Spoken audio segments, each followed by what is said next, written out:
అంబేద్కర్ కోనసీమ జిల్లా శివకోటిలో నూతనంగా ఏర్పాటు చేసిన టీడీపీ కార్యాలయాన్ని మంత్రి అచ్చెన్నాయుడు ప్రారంభించారు.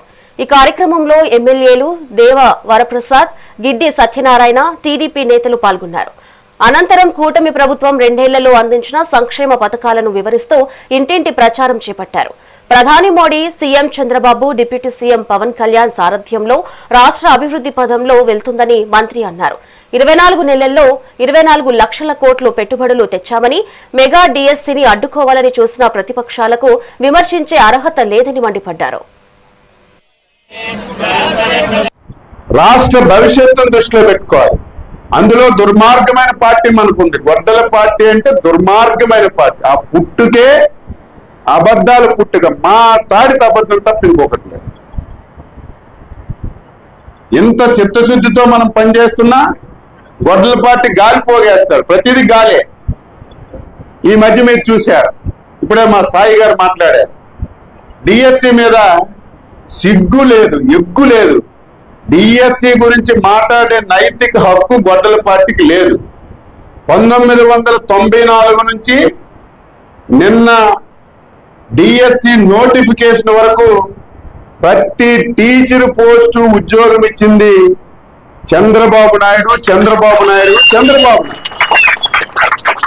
నేను మొత్తం లెక్కేశాను. 2000 మొన్న డిఎస్సి వరకు 1994 నుంచి మొన్న డిఎస్సి వరకు చూస్తే 2,60,000 ఉద్యోగాలు ఇచ్చారు చంద్రబాబు నాయుడు. ఓన్లీ టీచర్ ఉద్యోగాలు. ఇందులో ఎస్సీలు ఉన్నారు, బీసీలు ఉన్నారు, మైనార్టీలు ఉన్నారు, పేదవాళ్ళు ఉన్నారు. మధ్యలో గొడ్డల పార్టీ వచ్చింది. ఎలక్షన్ ముందు ఎక్కడికి వెళ్ళా మైక్ దొరికితే మాకు ఓట్లు వేయండి, గెలిపించండి, మెగా డిఎస్సి ఇచ్చి అందరికీ ఉద్యోగాలు ఇస్తారన్నారు. ఆశ, చదువుకున్న వాళ్ళకి ఆశ ఉంటుంది కదా. డిఎస్సి ఇస్తానన్నాడు. డిఎస్సి మ్యాథ్స్ ఉద్యోగం రావాలంటే ఐఏఎస్ కంటే కష్టం. అంత ఈజీ కాదు మ్యాథ్స్ ఉద్యోగం రావాలంటే. డిఎస్సి వస్తారని తల్లిదండ్రులు డబ్బులు ఎక్కడో అప్పు చేసుకొని ఆస్తులు తనఖా పెట్టి ఎక్కడో ట్రైనింగ్ పంపించారు.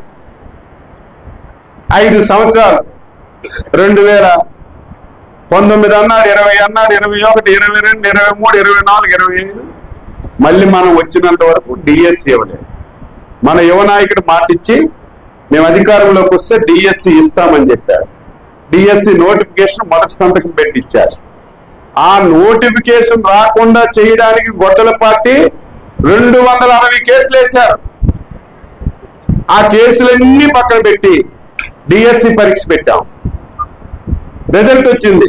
మళ్ళీ ఉద్యోగాలు ఇవ్వకుండా చేయడానికి మళ్ళీ 160 కేసులు వేశారు. రాష్ట్ర భవిష్యత్తును దృష్టిలో పెట్టుకోవాలి.